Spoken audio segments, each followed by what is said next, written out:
Masih ingat Rivaldi Elvans, komentator MotoGP cilik asal NTT, ini kabarnya sekarang.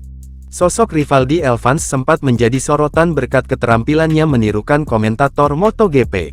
Bocah asal NTT ini sangat piawai menirukan hingga sangat mirip dengan komentator aslinya.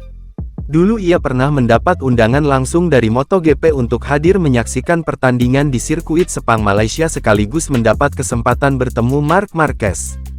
Namun, kini namanya seolah menghilang. Lantas, bagaimana kabarnya sekarang? Berdasarkan penelusuran tribunsumsel.com, Rivaldi kini telah tumbuh menjadi seorang remaja yang tampan.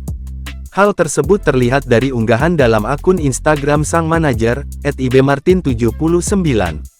Diketahui jika Rivaldi juga sangat mengidolakan seorang pembalap MotoGP tersohor yakni Valentino Rossi.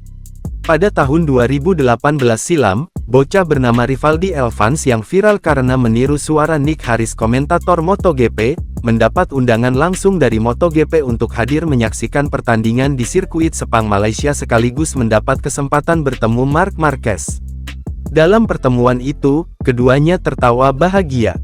Bocah asal NTT ini sempat menjadi viral lantaran bak menjadi komentator profesional. Kala itu sosoknya menjadi viral dan diundang di mana-mana termasuk acara hitam putih yang dipandu Deddy Corbuzier. Bocah kelahiran kota Kupang, Nusa Tenggara Timur NTT tanggal 21 Mei tahun 2009 itu, mencoba meniru gaya Nick Harris, sang komentator MotoGP untuk Dorna Sports. Mengenakan celana pendek warna hitam dan kemeja coklat muda bercampur hijau loreng tanpa alas kaki, Daddy, begitu bocah itu disapa, langsung naik ke sepeda motor.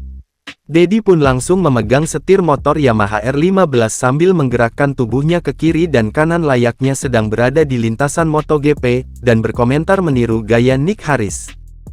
Download Tribun X sekarang, menghadirkan lokal menjadi Indonesia.